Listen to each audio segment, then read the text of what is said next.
Wicked for Good made lots of changes, big and small, to the source material that it was adapting. But one of the most significant changes is also one of the quietest. In the stage show, like the film, the flying monkeys are the catalyst for Elphaba's break from the wizard. But following that, in Act 2, the monkeys largely become background characters. However, in the adaptation of Act 2 in the film, the flying monkeys, especially Chistery, are given much more agency and screen time. And this has a much bigger impact than you'd expect. Because not only do these changes flesh out the monkeys as characters, they fundamentally improve some of the most important scenes in the story. If you also enjoy peeling back the layers and digging for meaning, you may also enjoy the sponsor of today's video, June's Journey. June's Journey is a beautiful, hidden object mystery game that takes place in the sparkling 1920s. You get to play as amateur detective June Parker, a sharp and determined woman, much like another green protagonist we might know, who's looking for the truth behind her sister's murder, and uncovers long-buried family mysteries in the process. Every chapter takes you a little bit deeper into the story, and you get to connect the dots to figure out what's happening. You also get your very own island, which you get to customize and decorate to your heart's desire, without having to share it with a roommate you allegedly loathe. As you progress through the story, you also get access to a bunch of new scenes and additional features and events, so there's always something exciting in the game. So if, like me, you're very into puzzle games, you'll have a good time with June's Journey, which you can download by scanning the QR code or by clicking the link in the description. Also, as always, an extra special thanks to my patrons over on Patreon. If you also want to support the channel and the things I do here, and want access to some scripts and videos before they come out, consider checking out the Patreon.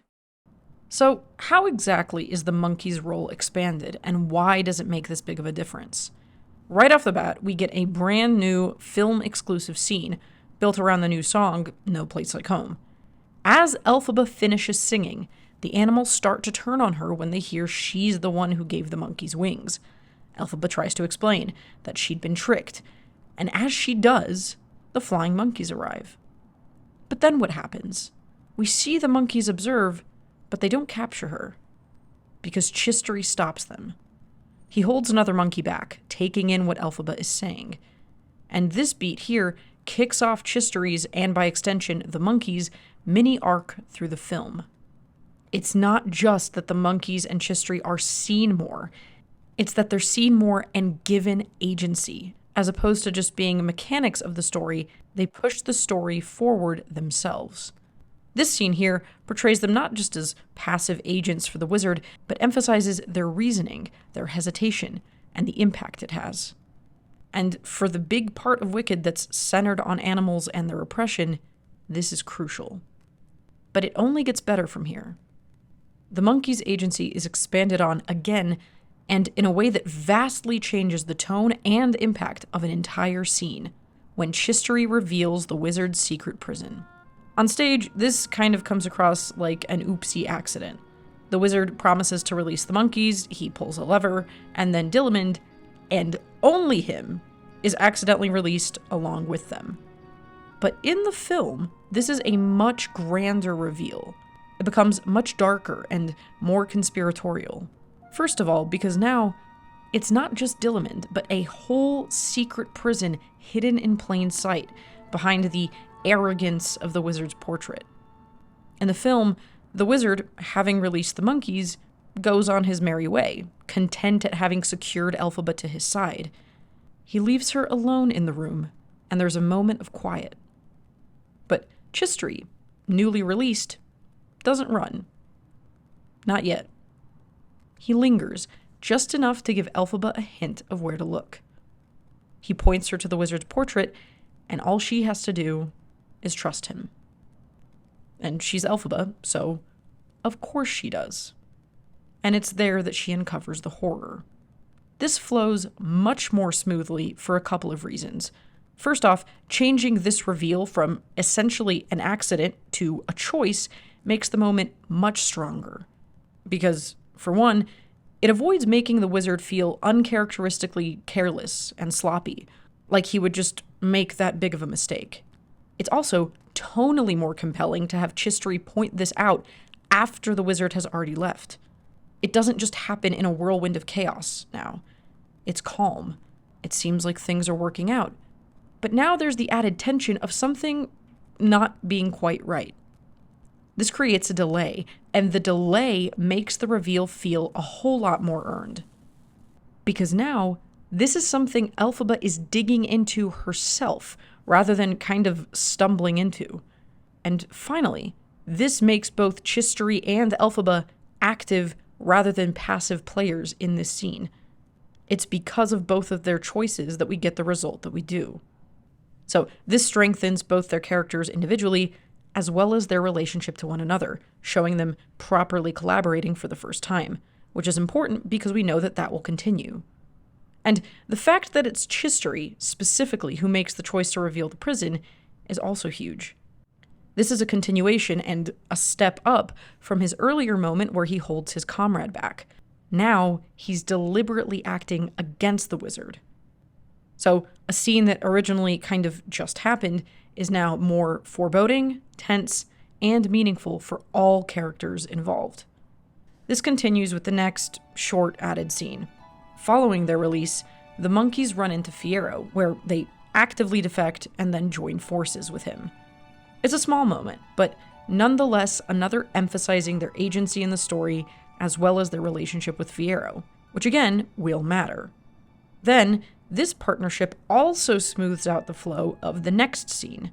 In the stage show, Fiyero literally swings in on a rope from offstage to enter the cornfield scene. It's one of my favorite, endearingly goofy moments, and it's almost played intentionally silly. Let the green girl go. Yeah.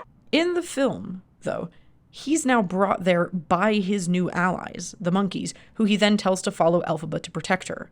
So we're now integrating the participation of the monkeys to make the plot flow. So here, this marks their full incorporation into Elphaba's team, which cements their iconic partnership. So now we're another step up from the last act, because beyond Chistry choosing to expose the wizard's prison, the monkeys now are actively choosing a side, not under coercion, not out of false pretense. They decide to stay and fight, the thing that is so scary, that is so difficult, that so many animals at the start of the film were, understandably, terrified to do. Where in the stage show, this is just implied, here we see that choice happen, and the intensity and character work is better for it. Which brings us to potentially their biggest contribution. Most significantly, Chistry and the monkeys' boosted role in the film solves a crucial, long-standing narrative inconsistency. When Glinda returns from the melting, heartbroken and furious, she confronts the wizard and Morrible and disposes of them both. In the show, Glinda tells Oz's guards to take Morrible away, and they obey her without a second thought. But this makes us wonder, why? Just a couple of scenes prior, Glinda begged those same guards to not hurt Fiyero, and they pointedly ignore her before physically carrying her away instead. Now, this did make sense, and it communicated to us the limits of Glinda's power. Yes, she does have influence, but she's not omnipotent, and, at least for now, the wizard and Morrible's authority exceeds her. So, when we're nearing the end of the show and the guards suddenly obey Glinda without hesitation, it's a little peculiar. It makes us wonder, when did this change happen? Even with the wizard weakened, why is it suddenly this easy? The film resolves this simply and elegantly. Because now, it's the monkeys who take Morrible away. It almost makes you think, of course, this is how it should always have been. And here in the film, the monkeys are even more present. They flank Glinda as she confronts the wizard and pushes him into exile. This works as added authority for Glinda, protecting her from potential retaliation, and makes it even more believable that the wizard would just bend to her demands so quickly. This one change accomplishes many things at once. Not only does this make this change in Glinda's authority make more sense, but it adds even more complexity to the scene. First of all, Once again, it gives the monkeys an active role in a key part of the story. Second, it strengthens Glinda's relationship to them and, consequently, to the cause. In the stage show, Glinda is seen speaking to Chistery in a couple of scenes after the melting.